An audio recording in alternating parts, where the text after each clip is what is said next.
Good evening, good afternoon, good morning, depending on the time zone of the country that you are watching us from. A very warm welcome to yet another edition of Primetime AMA from TLR Now. I'm your host, Nalin Chandna. I am the CEO with National Gas Company of Oman. I'm also a leadership coach, trainer, and an inspirational speaker. TLR Now has been conducting these sessions on Primetime AMA, and today we are having a very special guest, Mr. Khalid Wahaibi. TLR Now is a niche training and consulting firm. They are based out of India. They've got presence across the Indian subcontinent and the Middle East, and they're expanding further. Mr. Khalid, thank you so much for coming. We are really honored to have you with us today as our guest. Mr. Khalid has studied international business and political science from Washington.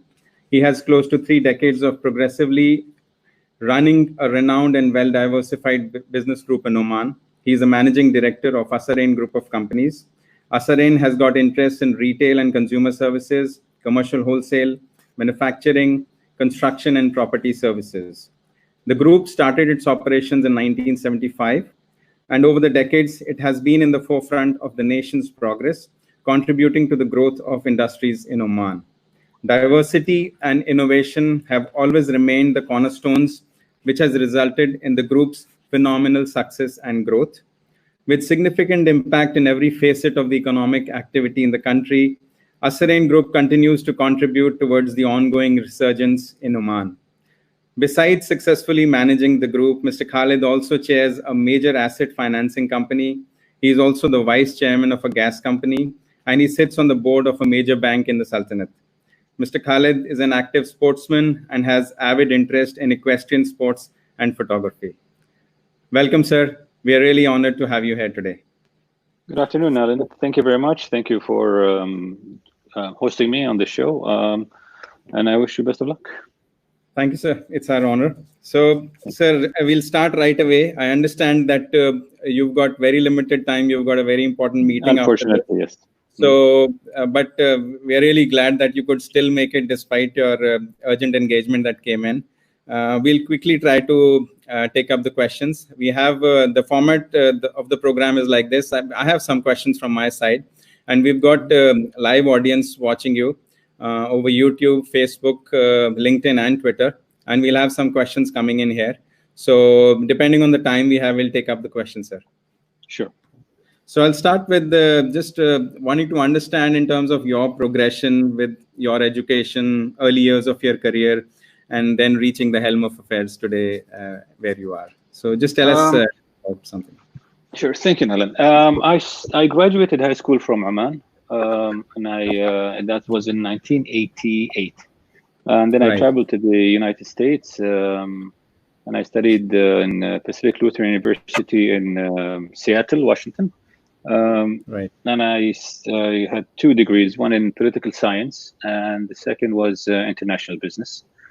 Came back in 1994 and started working in the family business. Started as a marketing, I would say, officer.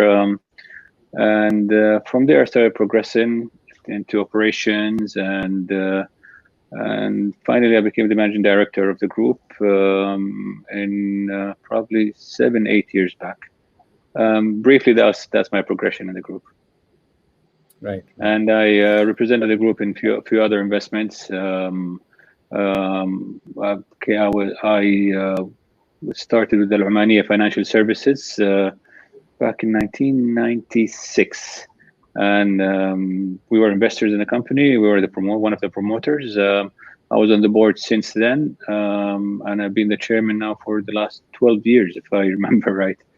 And the other company I'm involved with is the National Gas Company. Again, I think it's been over 15 years. I think, Nalan, I've been there on the board. You've been there before me. Before you. 10 years. Exactly, I was there before you. Exactly, and I just recently been appointed in the board of Ban Far. Yes. Yeah. And besides that, I was heavily involved in sports in Oman. I was the chairman of Muscat Football Club.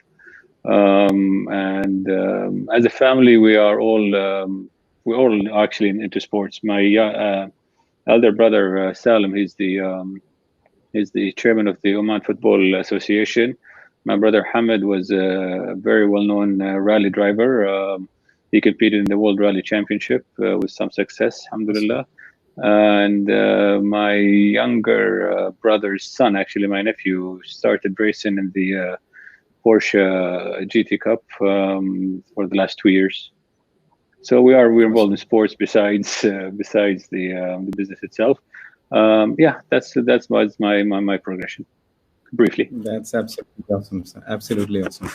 So I mean, working for a group like this, taking the business along, and such a diversified group. Obviously, there are so many decisions you are taking day in, day out. But if I would to ask you, what is one decision that you took which you are most proud of?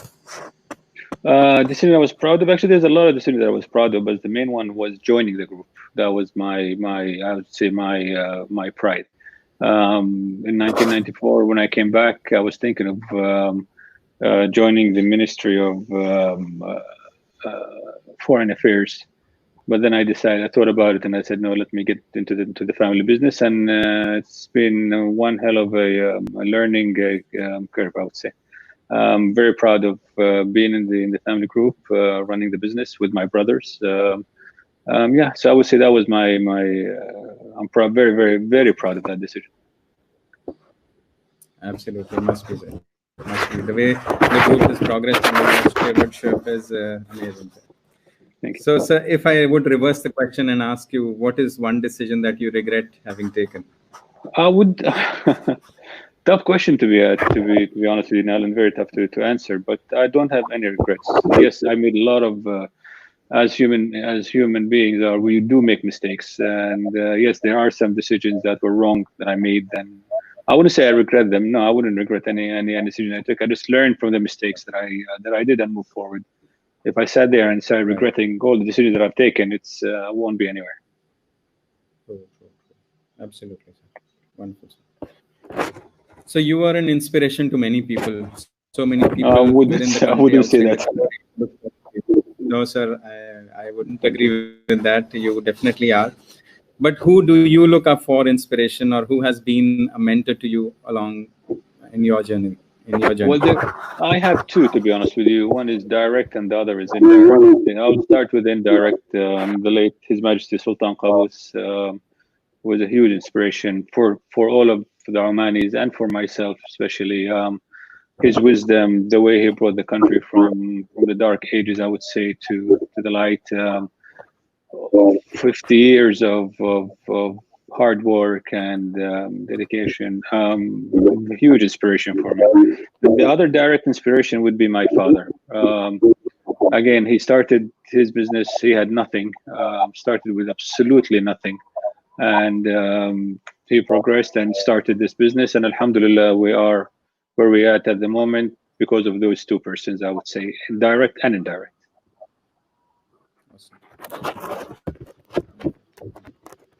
Sir, I mean, we are in unprecedented times. Coronavirus has hit every geography, so to speak.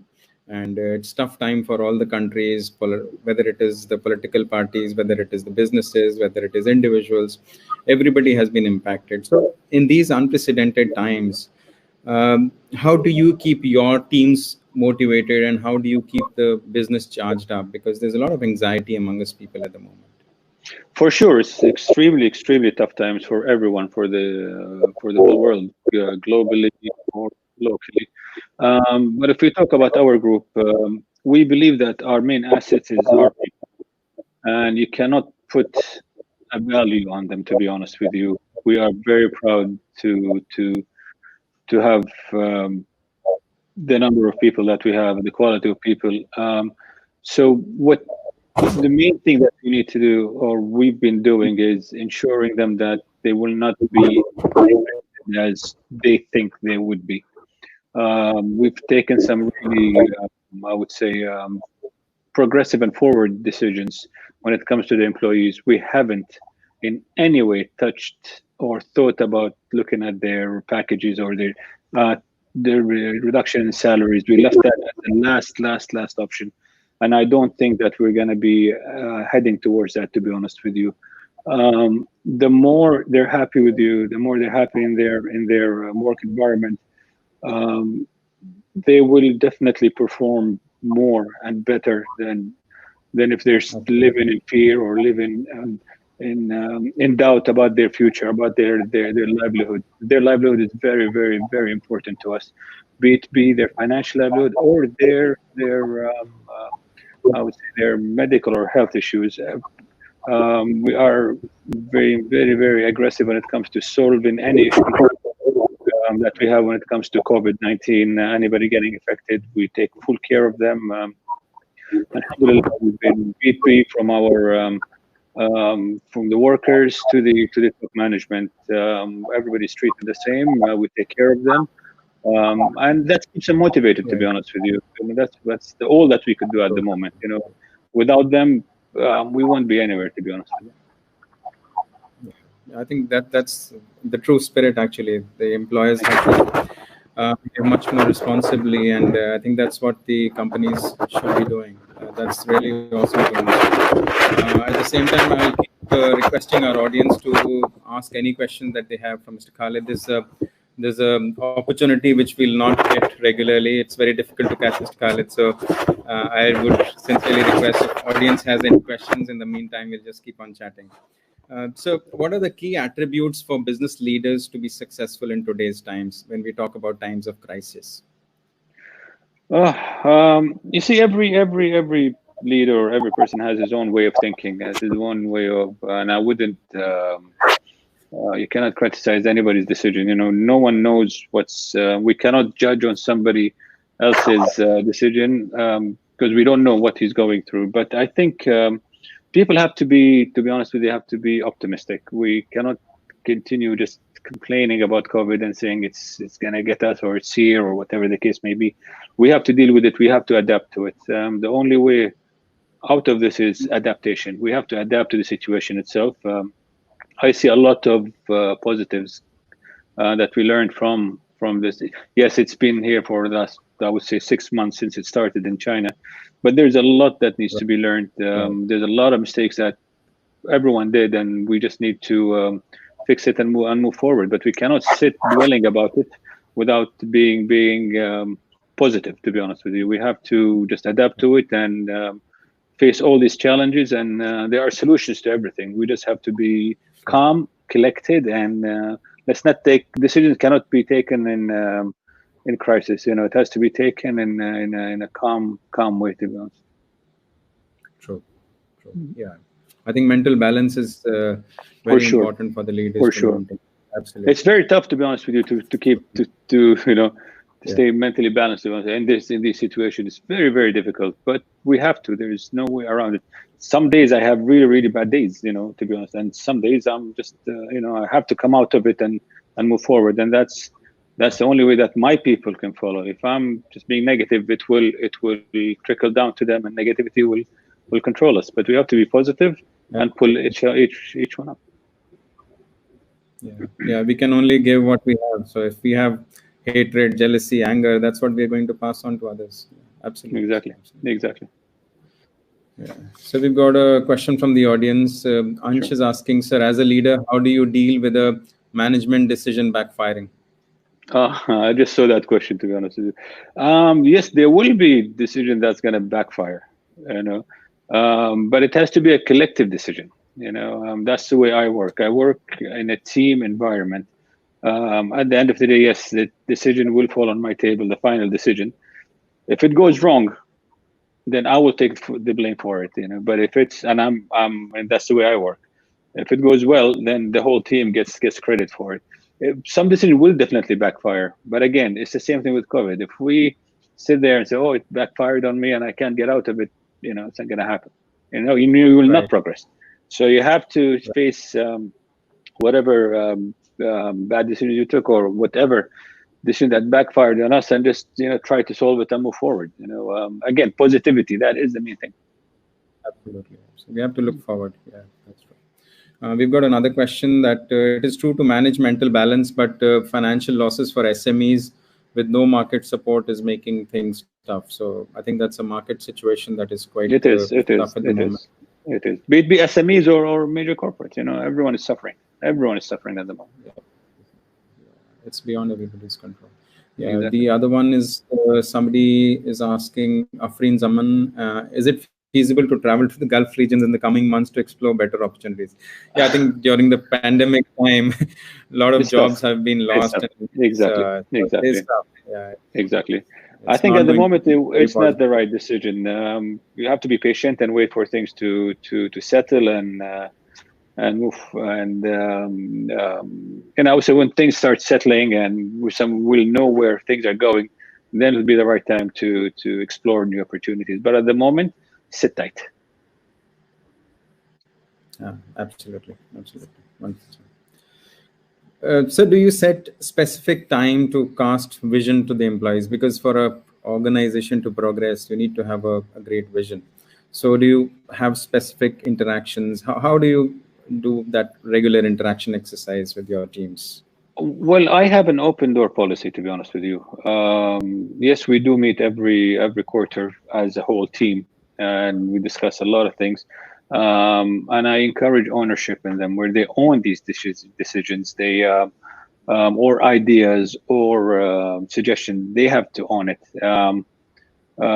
But yes, I would say once a quarter as an official thing, but it's done on a daily basis. I meet with I would say with my people almost on a daily basis, and we're always interacting, and there's new ideas every day, and I encourage my people to come up with ideas, to think outside the box. We cannot how business was run. I would say 5 years ago. I wouldn't go 20 or 30 years back. I would say 5 years back. It's not going to work in these days or in the future. So we have to be innovative. We have to be creative and think outside the box. But my time is, I would say, again, to me, it's a daily process. Right. Yeah. It's a constant work. You cannot have one day of interaction and then you just go into a silo. Exactly. No, it doesn't work. It doesn't work. No. And then people will tend to forget their ideas. We have to encourage them to come up with ideas all the time. So yeah, especially in these times when people are quite reluctant to come up with creative ideas because exactly it might backfire on them as well. Exactly. So okay, so we have got another question. Africa is going to be bad soon, mainly landlocked country like Zambia, where the economy is not very great. So I think it's more like a comment that he's making. Yeah. So we've got another question from Ankur Vermani. He's saying, Mr. Khalid, good evening. How do you see global businesses evolving after pandemic? What are the key business ideas you envisage to evolve in the next decade or so? Good evening, Ankur. Let me just read the question again. How do you see global business evolving? Well, so business will have again. I went back. I will go back to my to the previous point where people have to adapt. We have to adapt to this situation.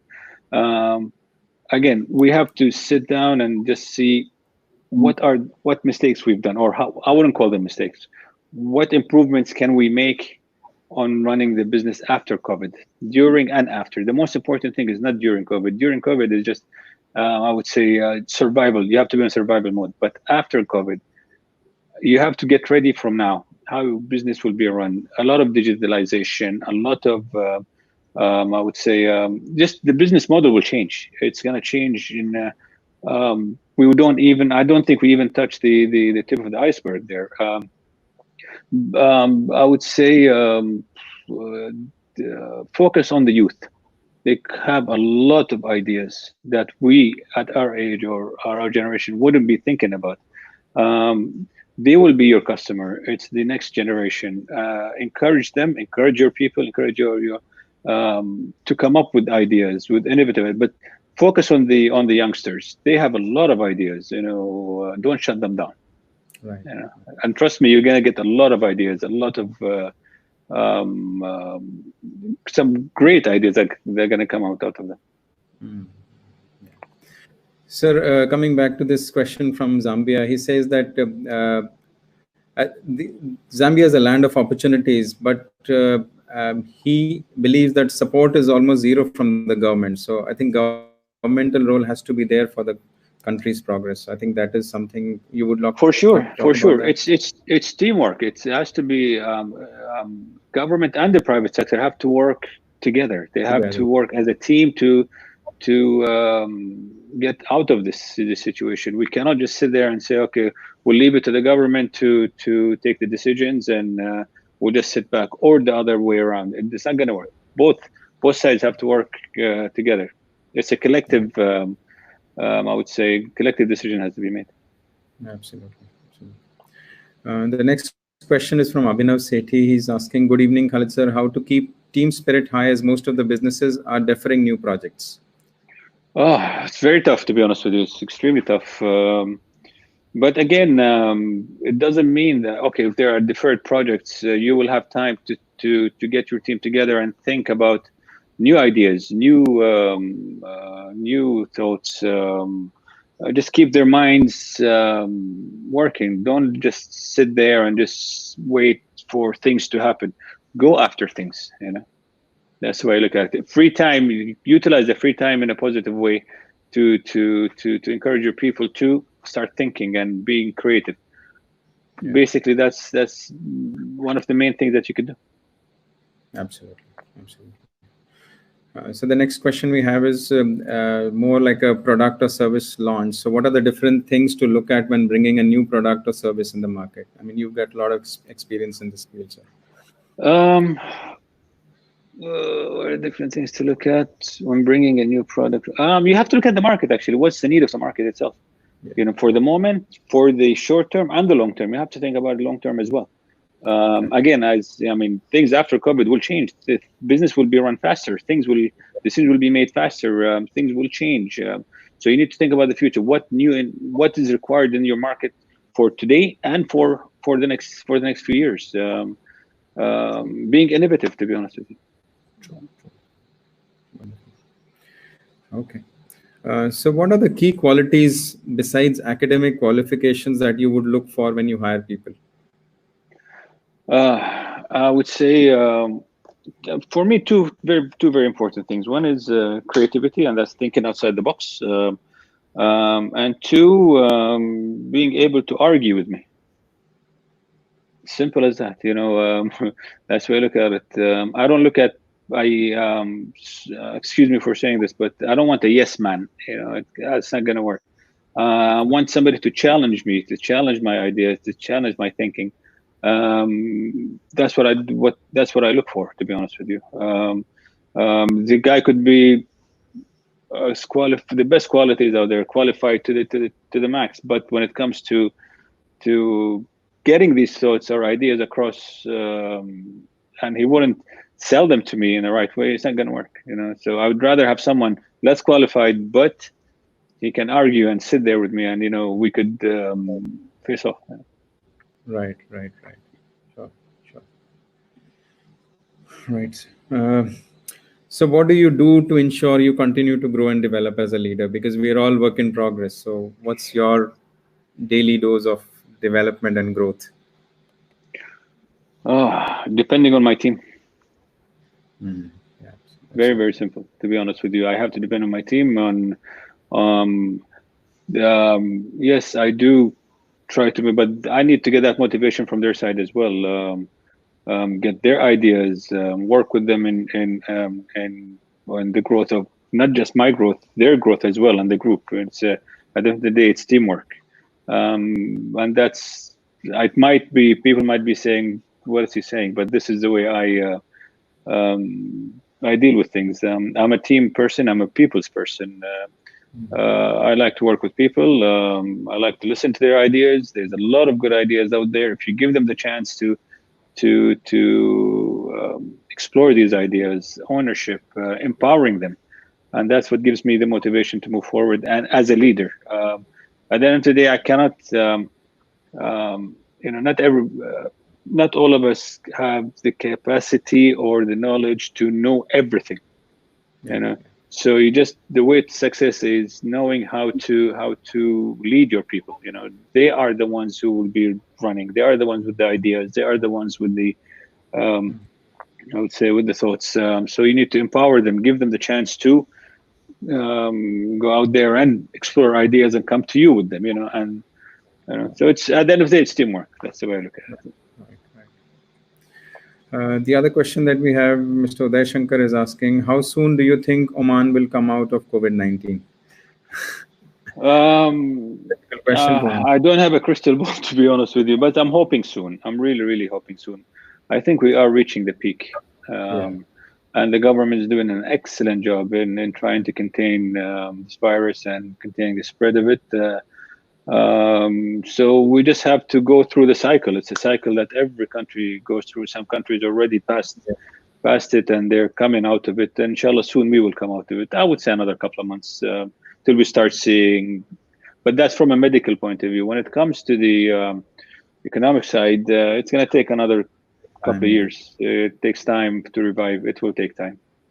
Yeah, especially the hospitality. Again, exactly, the hospitality, the tourism, but in general, the whole economy. It's going to be tough for the next year or two.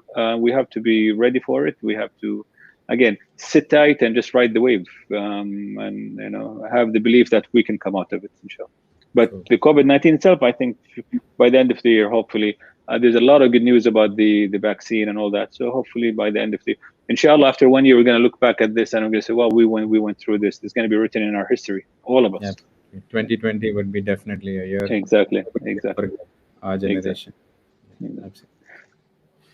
So Assarain Group is doing extremely well and you've demonstrated that progress. But what does success mean to you and what's the way forward for the group? Success, Nalan, is it's a tough word, to be honest with you. Everybody takes success in a different manner or a different way of thinking. But my success would be the success of my people, the growth of my people, the growth of the company, growth of the people, the livelihood of everyone that's involved in a Assarain Group. If they're living a happy life and they're growing, that's the success, I would say. It's not a personal success, it's a team success at the end of the day. Absolutely. So we've got one of your fan who's saying, while listening to you, I Googled about your profile. I must say you have a very inspiring and admirable profile. Some of your thoughts are well applied and taken in today's world: survival, following things which you have not been able to do, teamwork, digitalization, and being open to ideas. Could you please put in a few more of your valuable thoughts, ideas, and suggestions on survival in business? Thank you, Abhi. Thank you very much for your kind words. Basically, I don't think there's more that can be said, to be honest with you. When I say survival mode, everybody has his own way of surviving.